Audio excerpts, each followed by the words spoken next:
Hello and welcome back to Seaside Garage and the Ascona project. I picked up this car earlier today from the storage. It is now completely cold again, by the way. It didn't really want to fire up once I tried to start it. I had to give it some throttle and it wouldn't really idle. It was very, very low, and it was best to just keep the throttle just a little open to keep it running. Yeah, everything points towards that the automatic choke system on this is not working as it is supposed to, which is maybe not surprising when you read comments about this car, because they were known to be quite bad. The year after this, actually, it seems as though Opel went back to the manual choke system. So yeah, I don't think it's the greatest in the world, but I'm going to try to see if I can fix it. To activate this choke system, as far as I know, you have to push the throttle all the way to the floor. That will activate the choke. And then I can turn the key.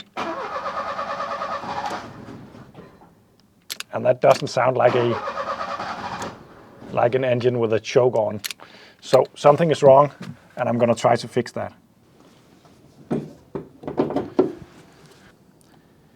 So that black canister right there is the choke mechanism. There is a bimetal spring in here that is heated by the ignition. So as soon as I put ignition on, it will heat up the bimetal spring. And I guess the hotter it gets, the less choke it will apply. It's actually adjustable. By removing the screws, I can turn it. There is a scale right here. You can see those small lines and that little pointer. That makes it possible to adjust it to be more rich towards the R and more lean towards the L. This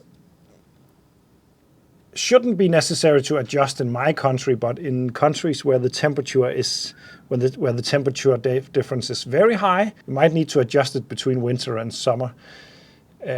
I'm not going to mess with it just yet because I need to know if the system is even working. So taking my multimeter, I'm going to attach one end of the prong to ground, and then the other end to that wire going to the automatic choke system. It's measuring nothing because the battery is not connected. I'm gonna put on the ignition.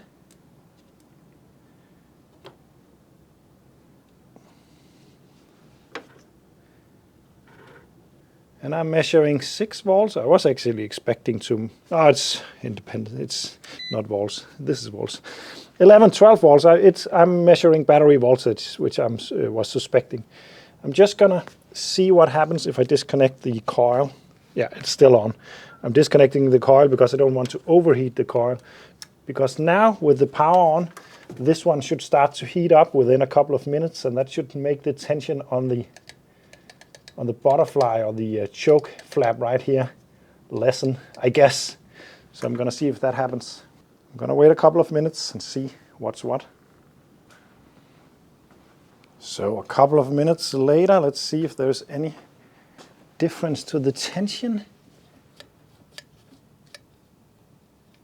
Yeah, I'd say it's a lot easier now, but that's just by feel. It is definitely hot, so that part of it is working. It feels like air would just suck this open now, and it did not feel like that before. Just to try to make a test, I'm just going to put something weighted on here that can keep it from going up, maybe, and then see if it gets stronger the cooler it gets. Okay, so this is just a very crude test. I put that Allen key onto the butterfly. It's just enough to keep it open in that position, and now I'm going to disconnect the ignition. That should stop the coil from heating, or the bimetal strip from heating, and retract. And I think it would be enough to push that Allen key up if it works.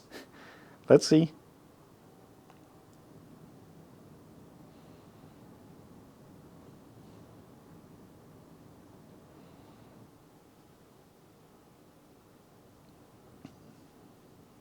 Yeah.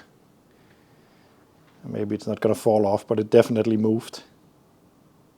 Yeah, great success. It's moving.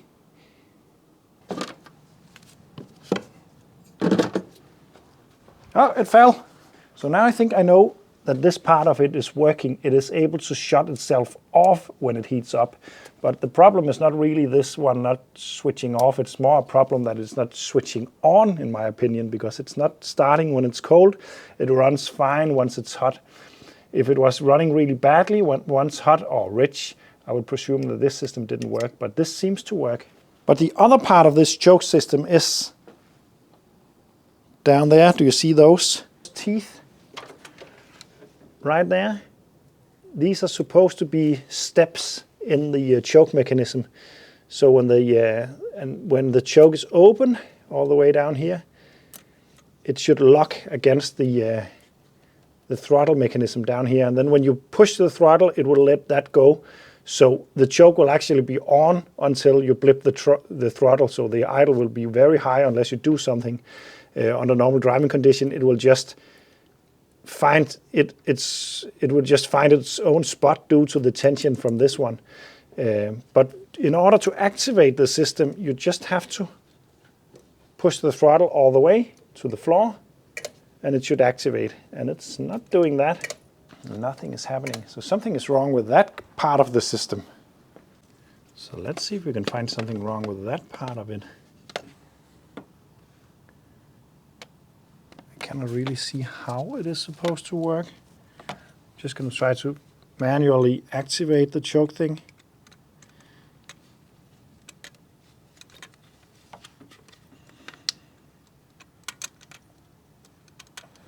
Has it just fallen off? There's something lying down here that is not attached to anything. Don't know if you see that. That one is not attached to the actual actuator, bimetal actuator. That little metal part down there is supposed to fit into something, maybe into that hole that I can see right there. That would make sense. So I don't know if this is a problem that I have created, because I have actually had the top of the carb at one point to just clean it out. Maybe I didn't assemble it correctly. But I guess this is just supposed to go into that hole. I think that makes sense. I'm going to try to see if I can do that without removing anything. So there we go. Is there nothing that locks this in place? Doesn't seem to be. Seems a bit easy to just fall out, but maybe it won't. But I have fitted it into the hole right now. As you can see, that rod is now put into that hole on this one. So now I want to see what happens when I push the throttle to the max. Oh yeah, it just activated this one, not all the way to the max, but that could be because this is not completely cold yet, who knows? Or maybe because of the adjustment. But this means that it will be holding the throttle down here partially open, even when the throttle is closed. This one will be closed because of this. Let's see if it makes any kind of difference once when I try to start it. So I'm gonna plug in the ignition coil again. I'm just gonna turn on the extractor and then push the pedal to the floor and turn the key. Oh yeah, that's much better.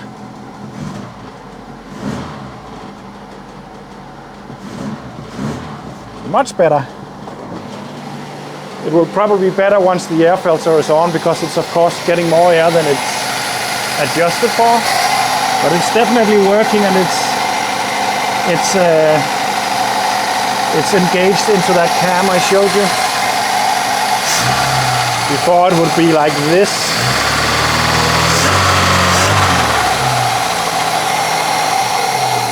Before it would be like this, because the choke wasn't working on the lower part, but now it's like this. That's a success, it's fixed.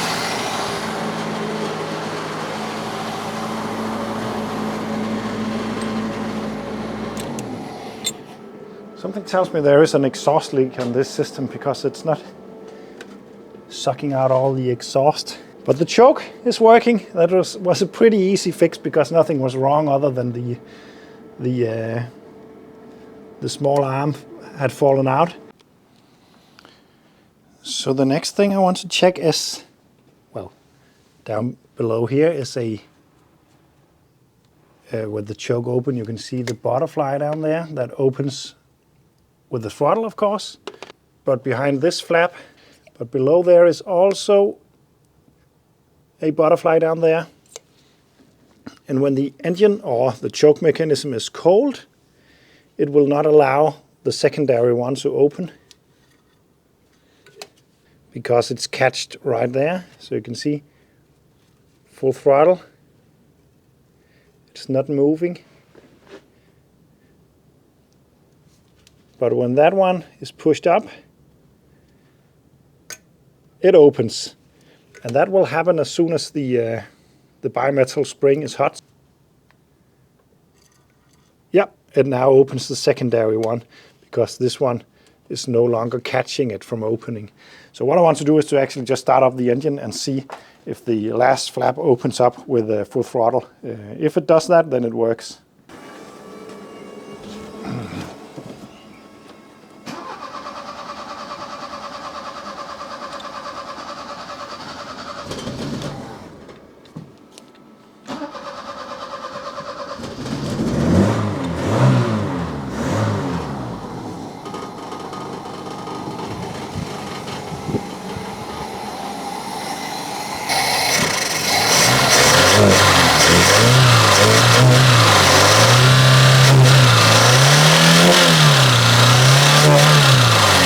It's opening up. I'm just going to let it heat up a little bit. It's not running great right now because the engine is cold, but the choke is thinking it's hot because the ignition was on for so long.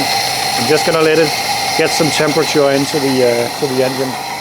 Okay, so the engine is slightly warm, so I can give it some throttle. As you can see, this will not open if I just give it throttle slowly.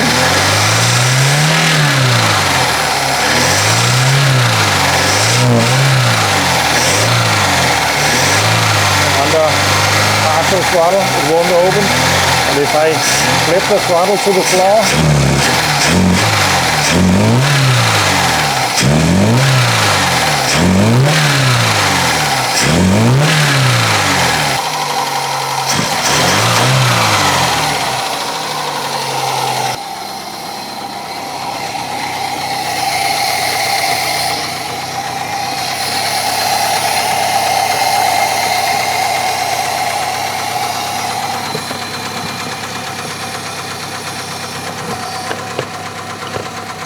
there we go. With this induction noise. This will probably also make it rev a little better because the air is a bit restricted and the carb is jetted for that.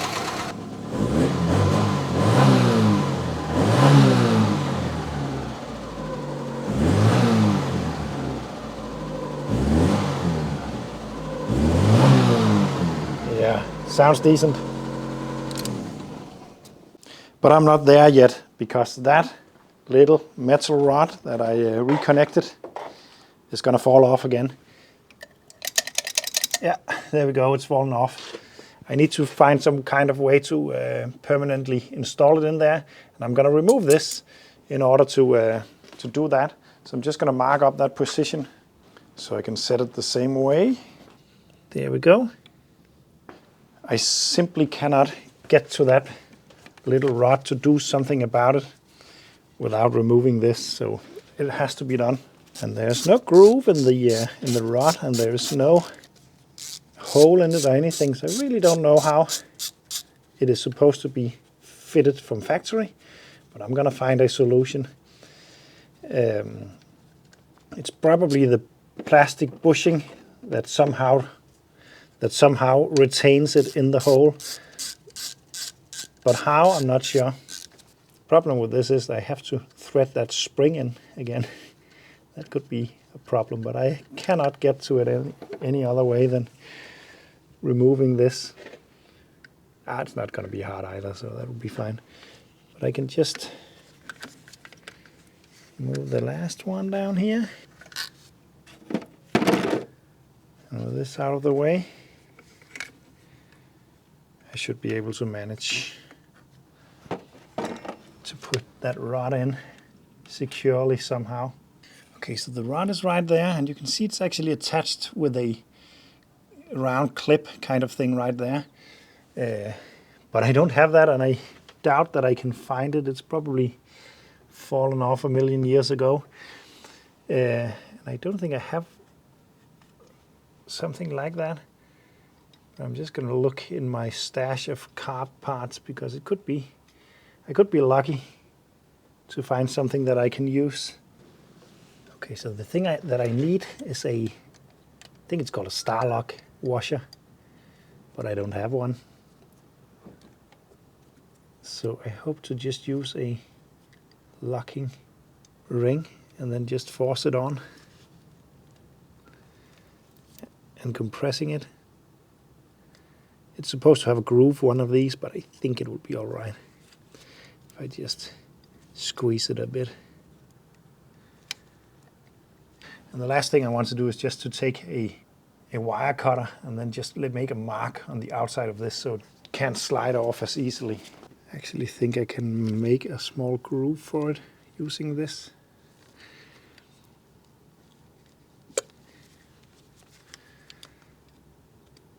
Yeah, this is not going anywhere anytime soon. And if anyone owns this car in the future and it suddenly have a hard time starting in the morning, and you watch these videos, it's probably this that has fallen off, but it's really well secure now. I don't think it's going anywhere, so I'm gonna fit that bimetal spring back on.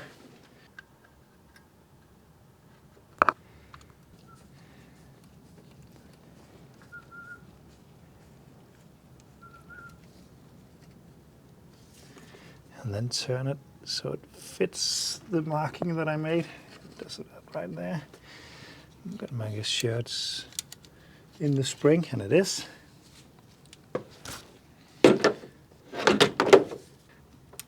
There we go. That's not falling off now for sure. It works. The choke is currently on because the bimetal spring is cold. If I give it some throttle, it engages as it is supposed to. And once it gets cold, it doesn't.